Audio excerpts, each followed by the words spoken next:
Welcome you guys, welcome to our channel ATP Mantra. ठीक है, तो अभी जो है हमारा टीजीटी पीजीटी सीरीज़ का 6th लेक्चर जो है आज हम स्टार्ट करेंगे। ठीक है, तो अभी जो है हमने क्या टीजीटी के क्वेश्चन सारे के सारे किए और अब जो है अभी आगे जो है 10 से 12 क्वेश्चंस जो हैं हम पीजीटी के क्वेश्चंस करेंगे जो कि आए हुए हैं। ठीक है, जितना हमारे पास पॉसिबल हो सकता है। ओके, तो फर्स्ट क्वेश्चन जो है बिना किसी देर के देखते हैं क्या है और उसे सॉल्व करते हैं। ठीक है, तो लिखा हुआ है the dimensional formula for a physical quantity E upon 2 epsilon not HC। ठीक है, ये जो है आपका पीजीटी 2009 के क्वेश्चन पेपर में जो है आया हुआ क्वेश्चन है। तो हमें क्या है डायमेंशनल फार्मूला निकालना है। निकालना किसका है? E square upon 2 epsilon HC का। ठीक है, तो ये निकालने के लिए सबसे पहले आपको पता होगा आपका E जो है उसका क्या कूलाम होता है, कूलाम का स्क्वायर हो जाता है। हमें क्या 2 कांस्टेंट है तो कांस्टेंट का कोई डायमेंशन लेना नहीं होता क्योंकि भाई कांस्टेंट जो है डायमेंशनलेस क्वांटिटी होती है, कह सकते हैं। एप्सिलॉन का निकालना है। H का जो होता है वो क्या जूल सेकेंड होता है। ठीक है, H क्या है? प्लांक कांस्टेंट है। क्या है? प्लांक कांस्टेंट है। इसकी वैल्यू 6.6 × 10⁻34 जूल सेकेंड होती है। ठीक है, तो इसका जो है हमारा, और चाहे अगर आपको याद ना हो तो ऐसे भी निकाल सकते हैं H म्यू से, और जो है H की जो डायमेंशन होगा E अपॉन म्यू हो जाएगा। जूल होता है एनर्जी का और ये म्यू है तो 1/T हो जाता है ऐसे, और ऊपर जाता तो सेकेंड हो जाता। तो यहाँ से क्या है आप निकाल सकते हैं चाहे तो जूल सेकेंड भी, अगर आपको याद ना हो तो, बट अक्सर लोगों को याद रहता है। ठीक है, तो हमारा क्या अपना एप्सिलॉन भी H जो है प्लांक कांस्टेंट का तो निकल गया। अब हमें निकालना है क्या ये C का। C क्या है आपका मीटर पर सेकेंड, आपका लाइट की स्पीड है तो हो जाएगा आपका मीटर पर सेकेंड का मतलब है -1। ठीक है, अब एप्सिलॉन जो है कैसे निकालेंगे? एप्सिलॉन निकालने के लिए सबसे बढ़िया तरीका है कि कोई भी ऐसा फॉर्मूला यूज कर लेते हैं जो कि जिसमें जो है आपका एप्सिलॉन यूज हुआ हो। ठीक है, और उससे क्या है हम चाहें तो निकाल सकते हैं, और आपको याद हो तो बहुत बढ़िया बात है, बट ज़रूरी तो नहीं है ना आपको एप्सिलॉन की भी डायमेंशनल फार्मूला याद हो। तो देखते हैं भाई क्या कर सकते हैं। हमने जो है कूलाम फोर्स के बारे में भी पढ़ा होगा। इसमें होता है 1/4 pi epsilon not Q1 Q2 upon R square. ठीक है ना, R स्क्वायर क्या होता है? ये दोनों जो है आपका चार्जेस के बीच का डिस्टेंस होता है और इन दोनों के बीच में जो फोर्स लग रहा होता है वही निकालने के लिए फॉर्मूला होता है। तो इससे क्या है हम एप्सिलॉन की वैल्यू निकाल लेते हैं। ठीक है, एप्सिलॉन हो चाहे एप्सिलॉन नॉट हो, बात वही पड़ेगा, आपका डायमेंशन दोनों की सेम ही होगी। तो 1/4 पाई Q1 Q2 upon FR square. ठीक है, अगर हम एप्सिलॉन की डायमेंशन की बात करें तो ये हो जाएगा आपका क्या कूलाम का स्क्वायर, ये कूलाम, और ये जो फोर्स है वो हो जाएगा आपका न्यूटन, और ये जो R है वो हो जाएगा आपका मीटर का स्क्वायर। तो यहाँ पे जो है अगर हम वैल्यू रख देते हैं, यहाँ पे जो है वैल्यू रख देते हैं तो हमें मिलेगा क्या? मिलेगा इस C का स्क्वायर न्यूटन मीटर स्क्वायर। ठीक है ना, न्यूटन मीटर स्क्वायर ये। तो आप देख सकते हो कूलाम से ये जो है कूलाम आपका कैंसिल आउट हो गया। 1 मीटर से भाई 1 मीटर भी कैंसिल आउट हो गया। ये सेकेंड से ये सेकेंड भी कैंसिल आउट हो गया। हमारे पास बचा क्या? हमारे पास बचा न्यूटन मीटर अपॉन जूल। ठीक है, न्यूटन मीटर अपॉन जूल बचा। अब जो है इसके भी देखते हैं हमें इसका जो है वैल्यू रखते हैं क्या मिलता है हमें। निकालना क्या आपको? डायमेंशनल फार्मूला निकालना है ना। तो निकालने के लिए जो है हम देखते हैं और क्या कर सकते हैं। तो जो हमारा जूल होता है, ठीक है ना, जूल जो होता है वो होता है एनर्जी का क्या कहते हैं यूनिट होता है। ठीक है ना, या फिर कह सकते हैं कि वर्क का जो है यूनिट होता है। तो उस कंडीशन में अगर हम जैसे मान लीजिए जूल लेते हैं तो ये तो न्यूटन मीटर हो गया। ठीक है ना, जूल जो होता है वो भी क्या न्यूटन मीटर ही होता है। अब बताएं कैसे होता है। तो अगर मान लीजिए वर्क की बात करते हैं तो F × S होता है, और ये जो है जूल में इसका यूनिट होता है, और F क्या हो गया? न्यूटन हो गया, और S क्या हो गया? मीटर में हो जाएगा। तो उसी से क्या हो गया? न्यूटन मीटर लिख दिया। ये आपस में कैंसिल आउट हो जाएंगे और हमारा जो डायमेंशन होगा वो कुछ नहीं होगा। तो m की पावर 0, l की पावर 0, t की पावर 0, सारा का सारा जो है आपस में कैंसिल आउट हो चुका है। इसलिए क्या है हमारा क्या डायमेंशन लेस मिलेगा। ये जितना आपका टर्म है ना, ये आपका क्या डायमेंशन लेस है। तो अगर हम देखें कि हमारा आंसर कौन सा सही है, तो हमारा आंसर जो है वो B वाला ऑप्शन जो है सही है। ठीक है, तो जो है अब देखते हैं नेक्स्ट क्वेश्चन हमारा क्या है।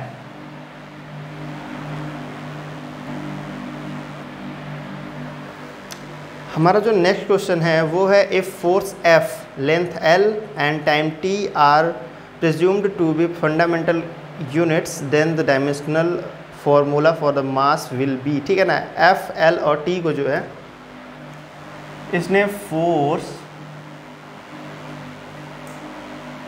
लेंथ और टाइम, इन तीनों को जो है इसने क्या फंडामेंटल क्वांटिटी मान लिया है। तो पूछ रहा है कि हमारा मास का जो है वो डायमेंशनल फार्मूला क्या होगा। ठीक है, तो हम देखिए डायमेंशनल फार्मूला को किस में लिख सकते हैं। डायमेंशनल फार्मूला को हमेशा फंडामेंटल क्वांटिटीज़ के जो सिंबल होते हैं उन्हीं में ही रिप्रेजेंट कर सकते हैं। ठीक है, तो अब देखते हैं, जैसे मान लीजिए कि हम F की बात करें तो वो होता है फार्मूला MA, और M अगर निकालना हो तो हो जाएगा कि आपका F/A, और हमें पता है E जो होता है वो होता है क्या, मीटर पर सेकेंड स्क्वायर। ठीक है ना, मीटर पर सेकेंड स्क्वायर, मीटर पर सेकेंड स्क्वायर। F को F ही लिख रहे हैं, मीटर का क्या है L। देखिए F का जो है फंडामेंटल क्वांटिटी में ही ले रहा है इसको, तो यहाँ पे F को F ही रहने दिया, और मीटर को क्या है L से रिप्रेजेंट करते हैं, क्योंकि मीटर जो है लेंथ का आपका यूनिट होता है। ठीक है, तो हो गया आपका L, और पर सेकेंड स्क्वायर है तो ये ऊपर जाके T⁻² हो जाएगा। आप देख सकते होंगे T है यहाँ पे फंडामेंटल यूनिट। तो अब जो है ये वाला टर्म जो है ऊपर जाएगा तो हमारा होगा क्या, F(L⁻⁻1 T⁻+2 हो जाएगा, +2। ठीक है ना, +2 होगा तो +2 लिखने की कोई ज़रूरत नहीं है, सीधा 2 ही लिख देते हैं, कोई दिक्कत नहीं होगा। तो अब जो हमें ये मिला क्या, M का डायमेंशन फॉर्मूला मिल गया। ठीक है, देखते कौन सा वाला आंसर हमारा सही है। तो हमारा जो ऑप्शन सही है वो है बी वाला जो ऑप्शन है वो हमारा इसका भी सही है। और ये जो क्वेश्चन हमारा आया हुआ है ये आया हुआ है PGT 2005 के क्वेश्चन में, पेपर में। ठीक है, अच्छा ठीक है। अब जो हमारा नेक्स्ट क्वेश्चन है वो देखिए, ये क्वेश्चन मैंने UPPCS के क्वेश्चन, ये जो प्लेलिस्ट मैंने बनाया है इसमें जो है फर्स्ट वीडियो जो मैं बना रहा हूँ इसमें ऑलरेडी जो है इसको मैंने एक्सप्लेन किया हुआ। ठीक है, ये क्वेश्चन काफ़ी ज़्यादा रिपीटेटिव है आपका, ये लेटेंट हीट का। ठीक है, लेकिन फिर भी जो है आपका इसमें आया है तो मैं इसको भी बता दूंगा। और ये क्वेश्चन जो है PGT 2005 में जो आया हुआ है, जो भी मैं बता रहा हूँ, लेटेंट हीट का डायमेंशनल फार्मूला जो है आपको निकालना है। ठीक है, तो लेटेंट हीट का डायमेंशनल फार्मूला आपको अगर निकालना है तो सबसे पहले आपको ये चीज़ जानना होगा कि भाई लेटेंट होता क्या है। तो लेटेंट का मतलब सीधा सा होता है गुप्त या फिर छिपा हुआ। ठीक है ना, हाइड कह सकते हैं। तो जो भी आपका, जैसे मान लीजिए कोई सॉलिड है, ठीक है, सॉलिड के रूप में अगर एग्जांपल ले लेते हैं तो वो कोई आइस हो सकता है या फिर कोई भी मटेरियल हो सकता है। ठीक है, अब उसे क्या होता है, हमें लिक्विड में अगर कन्वर्ट करना होता है तो हम कुछ ना कुछ उसे क्या हीट प्रोवाइड करेंगे। ठीक है, और जब हम उसे हीट प्रोवाइड करते हैं तो एक ऐसा स्टेट आता है जब उसका टेम्परेचर जो है इंक्रीज ना हो करके वो जो है सॉलिड से क्या है लिक्विड में जब कन्वर्ट होता है तो उस कंडीशन में जो है कुछ जो है एनर्जी या फिर कह सकते हैं हीट जो है वो एब्जॉर्ब करता है और टेम्परेचर इंक्रीज नहीं होता। वो जो हीट एब्जॉर्ब करता है वही क्या लेटेंट हीट होता है। ठीक है ना, अब जैसे मान लीजिए कि आइस जो है सॉलिड है, सॉलिड स्टेट में है, और जो है वाटर जो है आपका लिक्विड स्टेट में। अब इससे जो है हमें वाटर में कन्वर्ट करना है तो ये जो है ये भी 0 डिग्री सेल्सियस होगा और ये भी क्या है, ये भी 0 डिग्री सेल्सियस होगा। उस कंडीशन में है इसे जो हीट दिया वाटर में कन्वर्ट हुआ, लेकिन वो हीट जो है इसमें एक तरीके से स्टेट जो है कन्वर्जन में ही यूज हुआ। ठीक है, टेम्परेचर इंक्रीज करने में यूज नहीं हुआ, तो उसी को क्या लेटेंट हीट कहते हैं। अब लेटेंट हीट की बात करते हैं कि लेटेंट हीट के लिए फॉर्मूला क्या होता है, तो वो होता है Q = ml। ठीक है ना, Q जो है गिवन हीट होता है, m जो है मास ऑफ सब्सटेंस होता है, L जो है आपका होता है लेटेंट हीट। अब हमें क्या लेटेंट हीट के लिए निकालना है डायमेंशनल फार्मूला, तो निकल देते हैं Q/m, और Q जो है एनर्जी का डायमेंशनल फार्मूला होगा तो ये हो जाएगा mL⁻² T⁻², और ये हो जाएगा आपका m, तो m से m कैंसिल आउट हो जाएगा, हमारा डायमेंशनल फार्मूला बचा L⁻² T⁻²। आई होप यहाँ पे आपको कोई दिक्कत नहीं होगी। तो हमारा जो आंसर है वो मैच कर रहा है, ए वाला जो है ऑप्शन मैच कर रहा है, बट इसमें क्या थोड़ा सा चेंज करके लिखा हुआ है, ऐसे m⁻0 लिखा हुआ है, L⁻² और T⁻² लिखा हुआ है। ठीक है ना, इसमें कंफ्यूज नहीं होंगे क्योंकि m⁻0 का कोई मतलब होता नहीं है। तो हमारा जो ए वाला ऑप्शन है वो क्या है, सही दिया हुआ है। अब देखते हैं हमारा नेक्स्ट क्वेश्चन क्या है। तो देखते हैं कि ये जो हमारा क्वेश्चन कैसे होगा।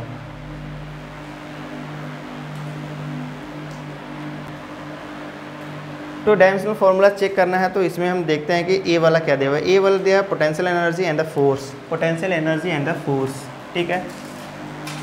ई जो है पोटेंशियल एनर्जी दिया, पोटेंशियल एनर्जी के लिए फॉर्मूला आता है mgh, ठीक है ना।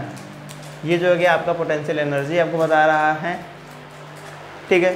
mgh से जो है लेंगे क्या, ये हो जाएगा m, ये हो जाएगा L⁻⁻², और h जो है आपका l है, तो टोटल हमारा बना क्या, ml²T⁻²।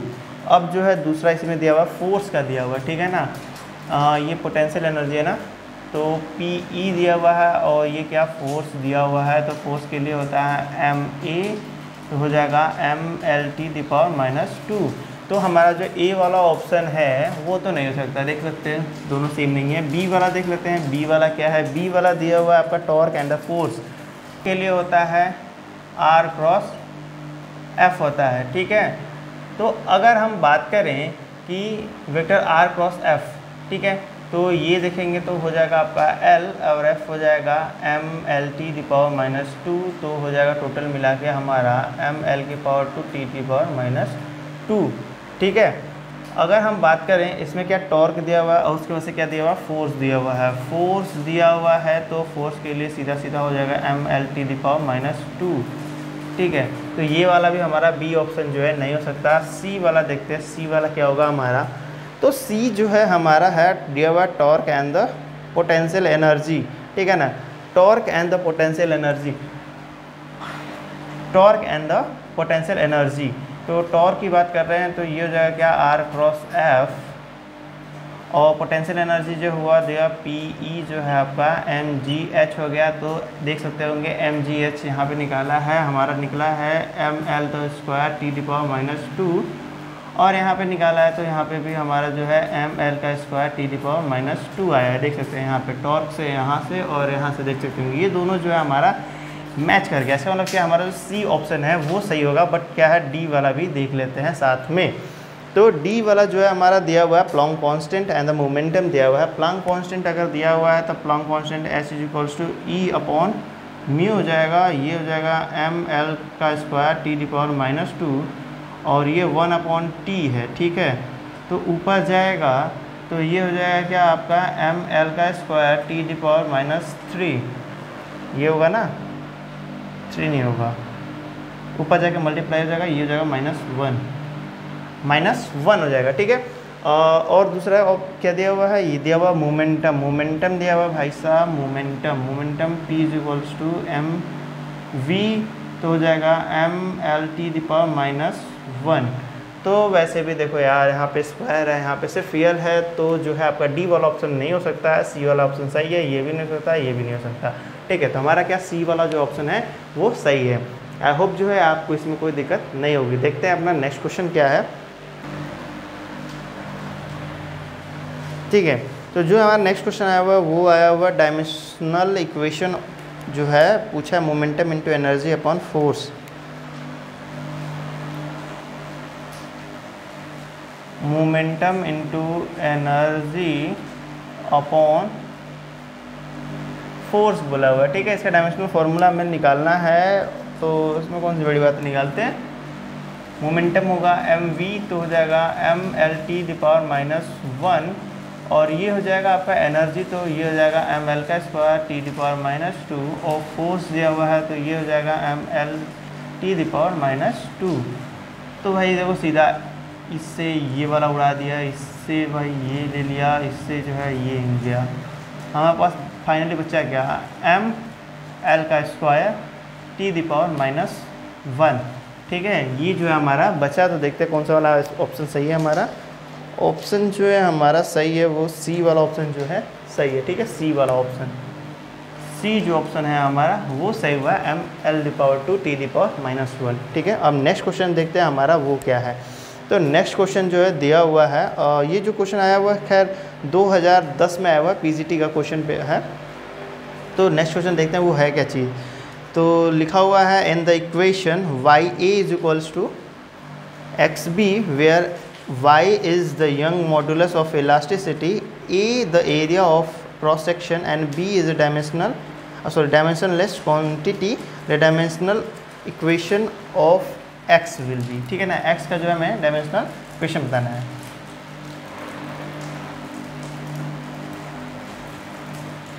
तो सबसे पहले तो हम इसको देख लेते हैं, फॉर्मूला जो लिखा हुआ है ऐसे लिखा है Y A is equals to X B लिखा हुआ है। वाई जो है आपका यंग मॉडुलस कॉन्स्टेंट, आपका क्या यंग्स मॉडुलस है, ठीक है, इलास्टिसिटी के लिए है। तो ये तो हो गया आपका क्या यंग मॉडुलस कॉन्स्टेंट कैसे, ठीक है ना, यंग मॉडुलस कांस्टेंट कह सकते हैं, और इसका भी क्या अपना डायमेंशन होता है, ठीक है। अब बोल रहा है कि ई जो है एरिया क्रॉस सेक्शन है, ई जो है वो है एरिया क्रॉस सेक्शन, ठीक है ना, ई जो है एरिया क्रॉस सेक्शन है। और क्या बोला है, B is dimensionless quantity, B जो है लिखा हुआ है डायमेंशन लेस क्वांटिटी। तो अब हमें क्या निकालना है, एक्स की डायमेंशंस, तो एक्स हो जाएगा वाई ए अपॉन बी, ठीक है। वाई के लिए मैं बता देता हूँ, ये होता है कि आपका F upon A L upon L होता है। तो ये वाली जो टर्म होती है ये डायमेंशन लेस हो जाती है, आपका बचता क्या है सिर्फ एफ अपॉन ए का डायमेंशंस जो होती हैं, सॉरी डायमेंशंस जो होंगी वही यूज होंगी, ठीक है ना। तो आप कह सकते हैं एफ अपॉन ए का जो डायमेंशन होगा, और ये जो हो गया आपका ए, और जो बी है ये तो डायमेंशन लेस है, ठीक है ना। तो ए से एक आप हटा सकते हैं, हमारा जो डायमेंशन बचेगा एक्स का जो डायमेंशन होगा वो एफ़ के डायमेंशन के बराबर होगा। डायमेंशन ऑफ एफ लिख देते हैं, ऐसे आपको क्लियर होगा।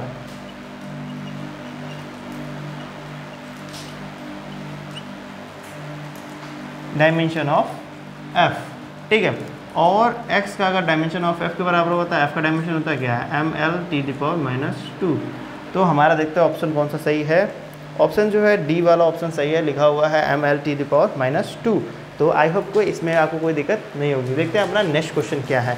तो नेक्स्ट क्वेश्चन जो हमारा दिया हुआ है वो दिया हुआ है dimensional formula of power is, ठीक है। तो dimensional formula of power is जो ये क्वेश्चन दिया हुआ है आपका दिया हुआ है 2013 का पीजीटी के क्वेश्चन पेपर में, ठीक है। तो देखते हैं ये कैसे करेंगे।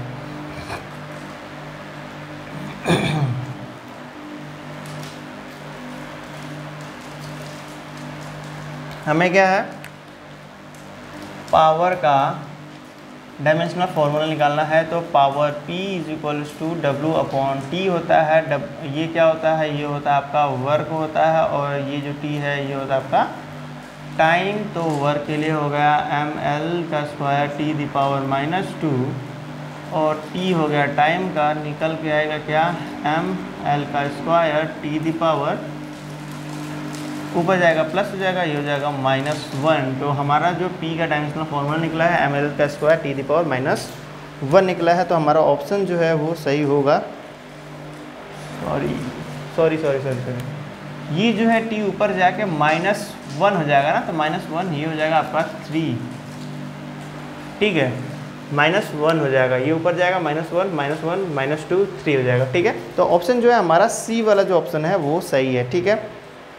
अब जो है हमें निकालना है नेक्स्ट क्वेश्चन, देखते हैं वो क्या है। तो नेक्स्ट क्वेश्चन जो है पीजीटी 2011 का क्वेश्चन में पेपर में आया हुआ है। तो ये देखते हैं, इसमें लिखा हुआ है if eta is equals to ml⁻1T⁻1 where v is velocity, a is area, t is time, then which of the following is correct, ठीक है। 4 ऑप्शन दिए हुए हैं और उसमें से हमें क्या बताना है कौन सा सही है। तो फर्स्ट जो दिया हुआ है वो दिया हुआ है ईटा इज इक्वल्स टू a/dv/dt, ठीक है ना, dv/dt। सारे ऑप्शंस लिख देता हूँ ताकि चेक करने में आसानी रहे। ईटा,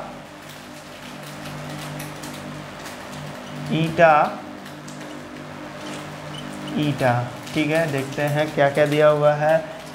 a दिया हुआ है, dt/dv दिया हुआ है, 1/a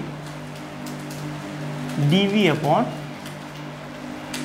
दिया हुआ है। और ये तो आपका दिया हुआ है नन ऑफ द अबव दिया हुआ है, ये ईटा नहीं है, नन ऑफ द अबव लिया हुआ है।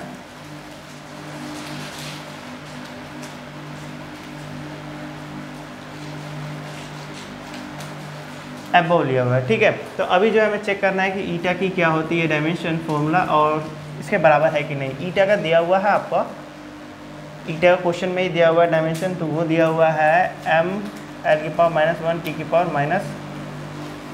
t⁻−1), ठीक है। अब क्या हमें इसे कंपैरिजन करना है कि किसका वाला है। तो ए जो है होता है l², v में हो जाएगा आपका l⁻⁻1 और ये हो जाएगा आपका t। तो आप ऊपर जा रहा है, ऐसे लिखते हैं l², v जो है l⁻⁻1 और ये जो है आपका t है। तो हुआ क्या टोटल, l का क्यूब और t दिखा हो जाएगा -2। तो ये वाला तो ऑप्शन नहीं हो सकता। ये देखते हैं, ये हो जाएगा l², ये हो जाएगा t और ये हो जाएगा l⁻⁻1। तो ऊपर जाने के बाद से ये हो जाएगा क्या आपका l, यहाँ से ये l जो है अभी कैंसिल आउट कर देगा और t जो हो जाएगा आपका माइनस ऊपर जाके t² हो जाएगा। तो ये वाला भी नहीं हो सकता। अगला देखते हैं, अगला है 1/a, तो ये हो जाएगा l², ये हो जाएगा l⁻⁻1 और ये जो है आपका t है, ठीक है। तो क्या होगा, l जो है ऊपर जाके एक -1 हो जाएगा, ये जो है ऊपर जाके आपका t है mlt,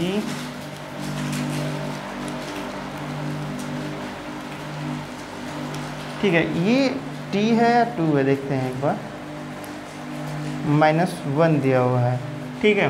तो ये जो है आपका ऊपर जाके क्या हो जाएगा, देखिए ये हो गया -1, ये जो हो गया ऊपर जाके हो जाएगा l⁻⁻2 हो जाएगा, ठीक है। आई होप देखिए आप देख सकते होंगे ये वाला ये ऊपर जाके -1 हो रहा है, t ऊपर जाके ये ऊपर जाके -1 हो जाएगा, -1 जो होगा -2 हो जाएगा, ठीक है। तो अब जो है हमारा ये तीनों तो मैच नहीं कर रहा है, ठीक है। तो इस कंडीशन में क्या हमारा जो ऑप्शन होगा वो होगा नन ऑफ द अबव, कोई भी ऑप्शन जो हमारा मैच नहीं कर रहा है, ठीक है। तो आई होप जो इसमें भी आपको कोई कन्फ्यूजन नहीं होगा। तो देखते हैं नेक्स्ट क्वेश्चन जो है हमारा जो है आज का लास्ट क्वेश्चन होगा। उसके बाद से क्या है, हम अगला जो है टॉपिक स्टार्ट करेंगे। तो देखते हैं कि हमारा नेक्स्ट क्वेश्चन क्या है। ये जो है पीजीटी 2011 क्वेश्चन पेपर में आया हुआ है, लिखा हुआ है कि dimensions of a/b in the relation p = a + x/b where p is pressure and x is distance, ठीक है। तो देखते हैं क्या होगा।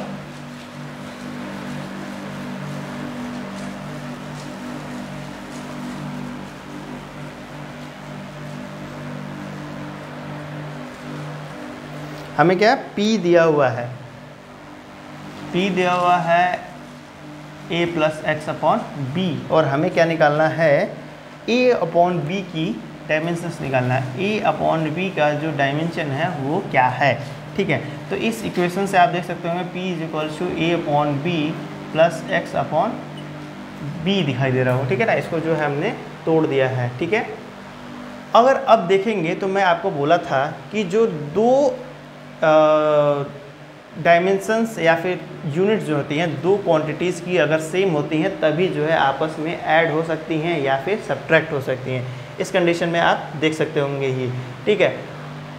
और अगर मैं बोल रहा हूँ कि इन दोनों की डायमेंशंस अगर सेम है, ठीक है ना, डायमेंशन इज सेम, ठीक है ना, सेम डायमेंशन अगर हो इन दोनों की, तभी जो है ऐड हो सकते हैं, ठीक है ना, तभी जो है ये आपस में ऐड या फिर सब्ट्रैक्ट हो सकते हैं। तो अब जब मैं बोला कि ये दोनों की डायमेंशन सेम है, तो इस कंडीशन में क्या है, ये जो है जुड़ने के बाद से जो डायमेंशन मिलेगा वही वाला जो है a/b का भी डायमेंशन होगा, ठीक है ना। दोनों का जैसे मान लीजिए मीटर होता है दोनों, और जब जोड़ देते तो क्या है, मीटर हो जाता है। तो उस कंडीशन में क्या है, p की जो हमारा डायमेंशन होता है वो मीटर होता है। तो अब कह सकते हैं कि जो p है वो a/b का डायमेंशन के बराबर होगा। तो अब जो हमें प्रेशर का जो डायमेंशन निकाल देंगे तो हमें a/b का डायमेंशन मिल जाएगा। तो p का जो डायमेंशन होता है वो होता है क्या, फॉर्मूला अगर हम बात करें तो F/A होता है, और डायमेंशन की बात करेंगे तो mLT ये हो गया mLT⁻², और जो L है वो होता है L², और यहाँ पे आएंगे तो ये होता है एल की power minus 1 T the power minus 2। ठीक है, तो ये हो जाएगा क्या हमारा ए अपॉन बी का जो है डायमेंशनल फॉर्मूला। देखते हैं कि हमारा ऑप्शन कौन सा सही है। ऑप्शन जो है हमारा सही है वो है ठीक है, तो ऑप्शन जो हमारा सही है वो है ए वाला ऑप्शन। ठीक है, कौन सा ऑप्शन सही है? ए जो ऑप्शन है हमारा वो सही है। ठीक है, तो अभी जो है आपको मैंने लगभग 10 से 11 क्वेश्चंस करवाए हैं। आई होप जो है आपको इसमें कोई दिक्कत नहीं होगी। अगर आपको फिर भी कोई दिक्कत होती है तो आप क्या है कमेंट सेक्शन से पूछ सकते हैं, या फिर आज के लिए इतना है। मिलते हैं नेक्स्ट वीडियो में। Thank you.